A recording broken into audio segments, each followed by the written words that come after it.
একটি অস্থায়ী বাজার যা অনেক ছোট স্টিল টাউন মিলে তৈরি হয়েছিল হঠাৎ যেন ভয়ে পিছিয়ে যেতে লাগল। সবাই অধৈর্য হয়ে নিজেদের স্টল গোছাতে শুরু করল। চিৎকার করে বলা হচ্ছিল, ব্যবসা বন্ধ করো, ফিরে যাও। প্রত্যেকটি শহর একে অপরের থেকে আলাদা হয়ে গেল। ঘন ধোঁয়ার মধ্যে তারা চারদিকে ছড়িয়ে পড়ল। সবাই নিজেদের প্রাণ বাঁচাতে তাদের সম্পূর্ণ ফায়ার পাওয়ার নিয়ে পালাতে শুরু করল। কিন্তু এরই মধ্যে একটি মাইনিং টাউনের ইঞ্জিন বিকল হয়ে গেল। মেয়র এবং ইঞ্জিনিয়াররা চেষ্টা করলেন, কিন্তু ইঞ্জিন চালু হচ্ছিল না।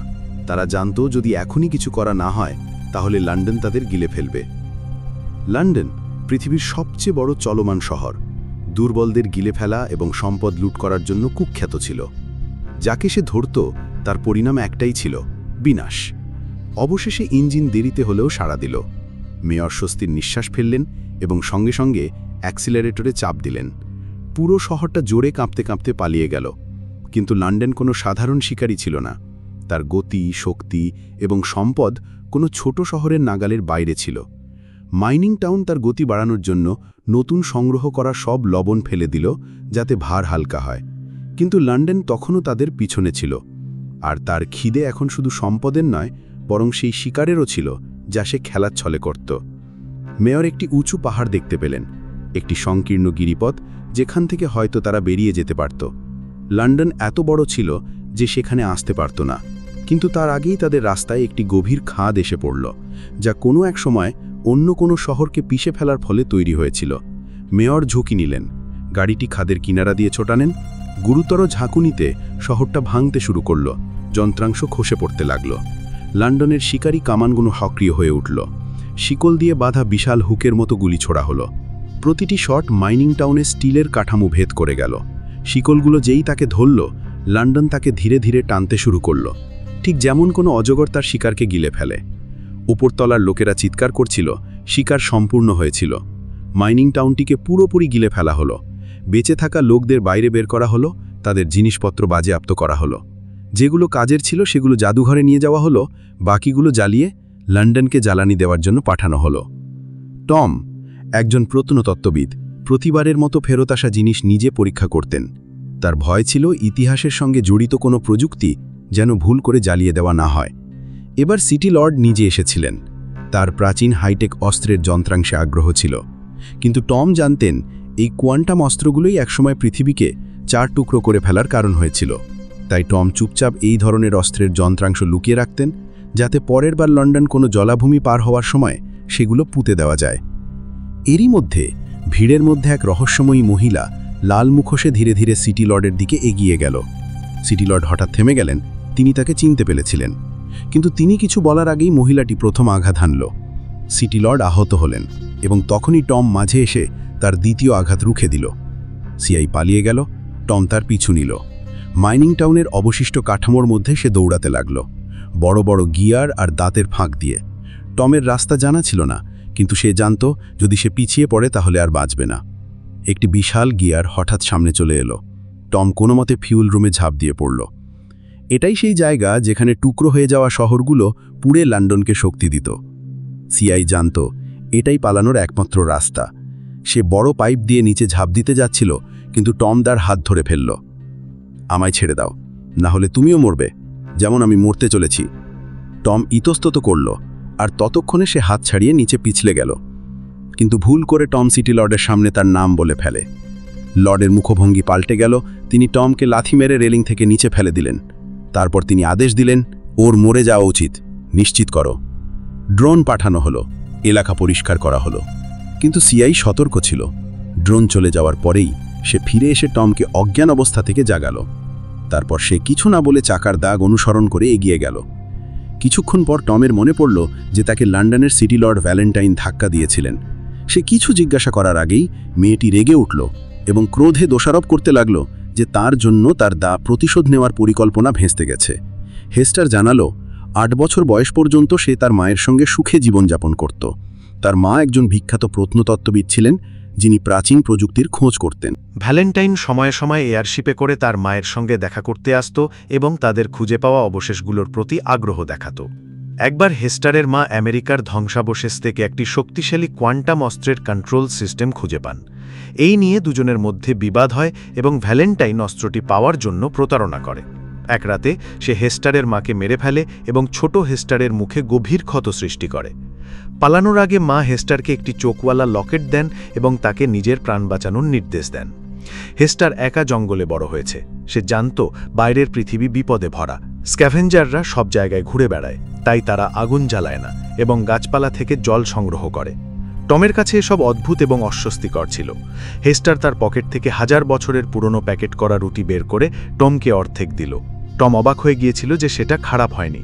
তখন হেস্টার বোঝালো প্রাচীনকালের লোকেরা তাতে প্রিজারভেটিভ মেশাত। রাতে হেস্টার দুঃস্বপ্ন দেখে জেগে উঠল। টমের মনে হলো দূরে কোনো শহর আছে, কিন্তু সেগুলো আসলে স্ক্যাভেঞ্জার ছিল যারা একা লোকদের ধরে সিউসবি বাজারে দাস হিসেবে বিক্রি করত। দুজন ঝোপের আড়ালে লুকিয়েছিল, কিন্তু টম পিছলে পড়ে গেল। হেস্টার কাকে বাঁচাতে গিয়ে আহত হল, তবুও সে টমকে পালাতে বলল। সৌভাগ্যবশত এক অচেনা ব্যক্তি তাদের বাঁচিয়ে তার 100 ফুট লম্বা ইঞ্জিনের গাড়িতে তুলে নিল এবং তাদের একটি নিরাপদ ঘরে রাখল। অন্যদিকে ভ্যালেন্টাইনের পরিকল্পনা প্রায় সম্পূর্ণ ছিল। তার কোয়ান্টাম অস্ত্র তৈরি ছিল, শুধু আরও কিছু প্রাচীন প্রযুক্তি দরকার ছিল যাতে সে শক্তিশালী মেডুসা অস্ত্রটি আবার সক্রিয় করতে পারে। কিন্তু তার আগে তাকে হেস্টারের থেকে মুক্তি পেতে হতো। সেই সময় সমুদ্রের মাঝে তৈরি শার্কমুর জেলে এক ভয়ঙ্কর সাইবর্গ হত্যাকারী বন্দী ছিল, যাকে স্টকার বলা হতো। সে অর্ধেক মানুষ অর্ধেক মেশিন ছিল এবং তখনও বারবার হেস্টারের নাম নিচ্ছিল। ভ্যালেন্টাইন তাকে মারার জন্য স্টকারকে মুক্ত করল। জেলখানা ধ্বংস করে দেওয়া হলো এবং স্টকার ভারী পায়ে সমুদ্রের ঢেউয়ের মধ্যে দিয়ে বেরিয়ে এলো। তার একটাই লক্ষ্য ছিল হেস্টার। অন্যদিকে হেস্টার যেন কোনো অঘটনের আভাস পেল এবং আবার দুঃস্বপ্ন দেখে জেগে উঠল। কিন্তু কিছুক্ষণ পর তারা বুঝতে পারল যে দম্পতি তাদের রাতে আশ্রয় দিয়েছিল তারা নিজেরাই কুখ্যাত স্ক্যাভেঞ্জার। এক দাস ব্যবসায়ী হেস্টারকে কিনে তাকে কারখানায় সসেজ বানানোর জন্য পাঠাতে চেয়েছিল। তখনই এক রহস্যময়ী পূর্বদেশীয় মহিলা সেখানে পৌঁছে আকাশে লণ্ঠন ছাড়ল, যা দেখে স্ক্যাভেঞ্জাররা ভয় পেয়ে গেল। কিন্তু নিলামঘরের মালিক তাকে চিনে ফেলল, সে অ্যান্টি ট্র্যাকশন লীগের নেত্রী ছিল। সময় নষ্ট না করে মহিলাটি শটগান বের করে মালিককে মেরে ফেলল। চারিদিকে হইচই শুরু হয়ে গেল এবং হেস্টার টমকে মুক্ত করল। তখনই পেছন থেকে এক ভয়ঙ্কর আওয়াজ এলো। নীল চোখের ভয়ঙ্কর যান্ত্রিক স্ট্রাইক তাদের পিছনে এসে গিয়েছিল এবং তার নজর কেবল হেস্টারের ওপর ছিল। হেস্টার কোনো এক অজানা প্রতিশ্রুতির কারণে টমকে তাড়াতাড়ি সেখান থেকে চলে যেতে বলল। দুজনে চাকার সাহায্যে ওপরের দিকে উঠতে লাগলো, আর পেছন থেকে স্ট্রাইক, সেই ভয়ঙ্কর যন্ত্রমানব, কোনো রকম তাড়াহুড়ো না করে তাদের পিছু করতে লাগল। যখন তারা উপরে পৌঁছল, স্ট্রাইক রাস্তা আটকে দিল। তখনই হঠাৎ একটা গোলা এসে স্ট্রাইককে দূরে ছিটকে দিল। এই হামলা করেছিল লাল পোশাকের সেই মহিলা, যাকে লন্ডন শহর ওয়ান্টেড ঘোষণা করেছিল।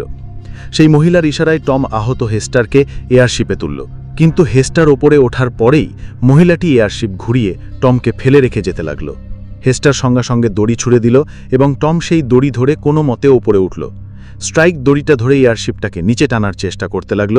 মহিলাটি ছুরিটা হেস্টারকে দিল দড়ি কাটার জন্য, কিন্তু হেস্টার সেটা টমকে দিয়ে দিল। টম দড়ি কেড়ে দিল এবং তারা পালিয়ে গেল। স্ট্রাইক আবার ট্র্যাকিং মোডে চলে গেল এবং একটা বাড়ির উপর উঠে এয়ারশিপের পিছু ধাওয়া করল। লাল পোশাকের মহিলা হেস্টারকে জানালো সে তার মায়ের পুরনো পরিচিত এবং অ্যান্টি ট্র্যাকশন লীগের সদস্য, যা একটি শান্তিপ্রিয় আন্দোলন এবং লন্ডন শহরের মতো লুঠেরা শহরগুলোর বিরুদ্ধে দাঁড়িয়েছে। তাদের দেশ কৃষি ও সংস্কৃতির উপর নির্ভরশীল এবং বহু শতাব্দী ধরে পশ্চিমের চলমান শহরগুলোকে পিছু হটিয়ে আসছে। ভ্যালেন্টাইন নামের এক বিজ্ঞানী প্রাচীন প্রযুক্তি ব্যবহার করে আবার সেই কোয়ান্টাম অস্ত্র তৈরি করতে চায়, যা 1000 বছর আগে পৃথিবীকে ধ্বংস করেছিল। এই পরিকল্পনাটি হেস্টারের মায়ের খুঁজে পাওয়া একটি চোখের প্রতীক চিহ্নিত নেকলেসের সঙ্গে জড়িত, যা এখন স্ট্রাইকের কাছে আছে। 10 বছর আগে হেস্টারের জ্ঞান হারানোর পর স্ট্রাইক শুধু তাকে বাঁচায়নি, সেই নেকলেসটিও তুলে নিয়েছিল।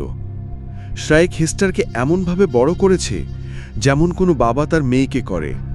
সেই হেস্টারের কাছে প্রতিজ্ঞা করেছিল সে তার সব দুঃখ চিরতরে শেষ করে দেবে, তাকে পুনর্গঠন করে এমন এক নতুন জীবন দেবে যেখানে কোনো কষ্ট থাকবে না।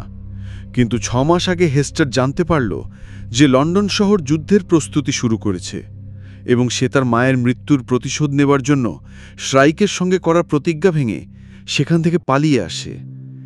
শীঘ্রই সবাই অ্যান্টি ট্র্যাকশন লীগের বিমান ঘাঁটিতে পৌঁছালো, যেখানে অনেক এয়ারশিপ এবং বেলুন মিলে একটি উড়ন্ত সদর দপ্তর তৈরি করেছে।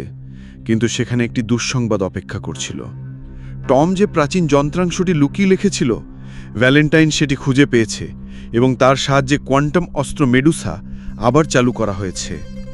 এবার লন্ডন শহর পুরো পূর্ব বিশ্বকে ধ্বংস করার দিকে এগিয়ে যাচ্ছে। তখন একটি নীল আলো দেওয়া এয়ারশিপ ঘাঁটিতে ঢুকল এবং বিদ্যুৎ সংযোগ বিচ্ছিন্ন হয়ে গেল। অন্ধকারে স্ট্রাইক ভেতরে ঢুকে পড়ল। লাল পোশাকের মহিলা তার উপর গুলি চালালো, কিন্তু হেস্টার তাকে থামাতে চাইল। লীগের লোকেরা ভয়ে হামলা করল এবং স্ট্রাইক একে একে তাদের মেরে ফেলল। এই সময় বিস্ফোরণ ঘটল এবং বিমান ঘাঁটি আগুনের লেলিঘান শিখায় ছেয়ে গেল। লাল পোশাকের মহিলা হেস্টারকে তার এয়ারশিপে উঠতে বলল এবং নিজের স্ট্রাইককে আটকানোর জন্য পেছনে থেকে গেল। অবশেষে দল স্ট্রাইকের উপর গ্র্যানেড ছুড়ল এবং সে নিচে পড়ে গেল, কিন্তু সে হার মানল না এবং সেতুর উপর দিয়ে হেস্টারের এয়ারশিপ পর্যন্ত পৌঁছে গেল। সে টমকে ধরে পিষে ফেলার আগেই হেস্টার চিৎকার করে তাকে থামিয়ে দিল। স্ট্রাইক বুঝতে পারছিল না হেস্টার কেন তাকে থামাচ্ছে, কিন্তু তার দৃষ্টি টমের ওপর পড়ল এবং সে বুঝতে পারল হেস্টারের টমের প্রতি ভালোবাসা জন্মেছে। এই আবেগপূর্ণ সত্যিটা তার ভেতরে কিছু একটা ভেঙে দিল। তার যন্ত্রের মতো আত্মা প্রথমবার দুঃখ অনুভব করল, এমন এক অনুভূতি যা তার টাইটেনিয়ামের বুকও সহ্য করতে পারল না, এবং সে সোজা মাটিতে পড়ে গেল। তার চোখে এক মুহূর্তের জন্য মানসিকতার ঝলক দেখা গেল। সে চুপচাপ হেস্টারকে তার হার ফিরিয়ে দিল এবং তাদের মধ্যে যে প্রতিজ্ঞা ছিল তা ভেঙে দিল।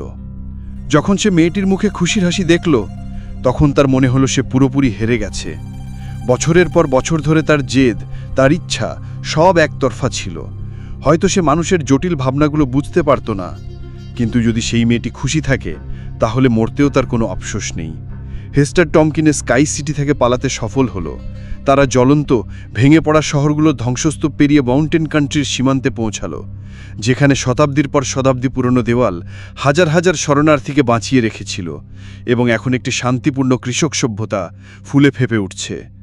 ফেডারেশন সিটি লর্ড যেই জানতে পারলেন শত্রু আক্রমণ করতে চলেছে, তিনি তৎক্ষণাৎ সিদ্ধান্ত নিলেন আক্রমণ আগে করা হবে। সাইরেন বেজে উঠল। সৈন্যরা দেওয়ালে অ্যান্টি এয়ারক্রাফট কানন বসালো। ওদিকে লাল পোশাকের মহিলা দেখল যে দূরে দাঁড়িয়ে থাকা লন্ডন শহর হঠাৎ থেমে গেছে। সে কোনো রকম সতর্কবার্তা না দিয়েই তার কানন খুলে মেডুসাকে চার্জ করতে শুরু করল। ফেডারেশনের সেনাবাহিনী অবস্থান নিচ্ছিল, তখনই লন্ডন তার সমস্ত শক্তি কোয়ান্টাম অস্ত্রে কেন্দ্রীভূত করল এবং ফায়ার করল। প্রাচীন দেওয়ালগুলো মেডুসার শক্তি সহ্য করতে পারল না। একটি বিশাল গর্ত তৈরি হলো। বাড়িঘরে আগুন লেগে গেল, আর্তনাদ ছড়িয়ে পড়ল। কিন্তু লন্ডনের নাগরিকরা যেন জয়ের উৎসব করছিল। তারা জানত না যুদ্ধ এখন তাদের দোরগোড়ায় পৌঁছে গেছে। হেস্টার দেখল পাথরের মূর্তিতে লাগানো চোখের মতো বস্তুটি মেডুসার দুর্বলতা হতে পারে। সে তার মায়ের রেখে যাওয়া জিনিসটি খুলল এবং দেখল তাতে মেডুসাকে ধ্বংস করার একটি বিশেষ ড্রাইভ রয়েছে। এবার নিশ্চিত হলো একটি আত্মঘাতী দল তৈরি হবে, যারা হেস্টারকে লন্ডন পর্যন্ত নিয়ে গিয়ে মেডুসা ধ্বংস করবে। দ্বিতীয় হামলা আরও ভয়ঙ্কর ছিল। অনেক সঙ্গী প্রাণ হারালো, কিন্তু একের পর এক টাওয়ার ভেঙে পড়তে লাগলো। কালো মেয়েটি শেষ টাওয়ারটি ভাঙার জন্য নিজেকে উৎসর্গ করল। এবার লাল ফাইটার প্লেন সোজা গির্জার কাছে নামল। হেস্টার এবং লাল পোশাকের মহিলা ভেতরে ঢুকল। একজন ড্রাইভ সামলালো, অন্যজন রাস্তা পরিষ্কার করল। মেডুসা অতিরিক্ত গরম হতে শুরু করেছিল, কিন্তু ভ্যালেন্টাইন সতর্কবার্তা উপেক্ষা করে গুলি চালানোর আদেশ দিল। লাল পোশাকের মহিলা শেষ মুহূর্তে একজন বাটলারকে গুলি মারল, কিন্তু নিজেও আহত হল। গুলির প্রায় 200 সেকেন্ড পর্যন্ত মুভের ঘাত প্রতিহত করা সম্ভব ছিল। বাকিটি হেস্টারিকে করতে হবে। সে ট্রেডমিলের উপর দাঁড়িয়ে দীর্ঘশ্বাস নিল এবং সব দায়িত্ব তার কাঁধে নিয়ে নিল। তখনই হেস্টার ইউডিস্কটি কন্ট্রোল কনসোলে লাগালো এবং টার্মিনেশন প্রোটোকল শুরু করল। ভ্যালেন্টাইন এসব দেখে রাগে তলোয়ার বের করল, কিন্তু লাল পোশাকের মহিলা তাকে জাপটে ধরল। ততক্ষণে হেস্টার প্লাজমা ক্যানন বন্ধ করে দিয়েছে। অতিরিক্ত চার্জের কারণে মেডুসা নিজেই গলে যেতে শুরু করল। ভ্যালেন্টাইন পুরোপুরি হেরে গিয়েছিল। সে লন্ডনের পাইলটদের মেরে ফেলল এবং ব্রেকিং সিস্টেম নষ্ট করে দিল। এবার তার উদ্দেশ্য ছিল পুরো শহরকে লাং ওয়ালের সঙ্গে ধাক্কা মেরে শেষ করে দেওয়া। সে পালানোর জন্য এয়ারশিপ নিল, কিন্তু একটি দড়িতে বাঁধা ছিল। হেস্টার তার মুখোমুখি হল। সে বলল, আমি তোমার বাবা। হেস্টার চমকে গেল। সে কিছুক্ষণ ইতস্তত করল। তখনই ভ্যালেন্টাইন অস্ত্র কেড়ে নিল। সেই সময় টম শত্রুর শিবিরে ঢুকে লন্ডনের ইঞ্জিন উড়িয়ে দিল। বিস্ফোরণে এয়ারশিপ কেঁপে উঠল এবং হেস্টার সুযোগ পেয়ে ভ্যালেন্টাইনকে আহত করল। সে টমের সাহায্যে লাফিয়ে লাল জাহাজটি ধরে ফেলল এবং দেখল ভ্যালেন্টাইন নিচে পড়ে গেল। ভ্যালেন্টাইন তবুও মরেনি। সে মৃত পাইলটের লাশের ওপর পড়ে নিজেকে বাঁচিয়ে নিয়েছিল। কিন্তু লন্ডন শহরের অবশিষ্ট গতি তাকে পিষে ফেলতে লাগল এবং অবশেষে শহরটি লং ওয়ালের সামনে থেমে গেল। যখন লন্ডনের নাগরিকরা ধ্বংসস্তূপ থেকে বেরিয়ে এলো, তারা দেখল মাউন্টেন কান্ট্রি তাদের তাড়িয়ে দেয়নি, বরং আপন করে নিয়েছে। সেই লুটেরাও বুঝতে পারল, যদি মনে শান্তি থাকে এবং মতভেদ ভুলে যাওয়া যায়, তাহলে সব জাতির মানুষ একসঙ্গে সুখে থাকতে পারে এবং এই মাটিতে একটি নতুন, সুন্দর ও স্থায়ী বাড়ি তৈরি করা যেতে পারে। ভিডিওটি শেষ পর্যন্ত দেখার জন্য অসংখ্য ধন্যবাদ। জাগো স্টোরি বাংলা চ্যানেলের আরও নতুন নতুন অনুপ্রেরণামূলক এবং শিক্ষণীয় গল্প ও কন্টেন্ট সবার আগে পেতে অনুগ্রহ করে ভিডিওটিতে একটি লাইক দিও আর চ্যানেলটি সাবস্ক্রাইব করে বেল আইকনটি প্রেস করে দিও।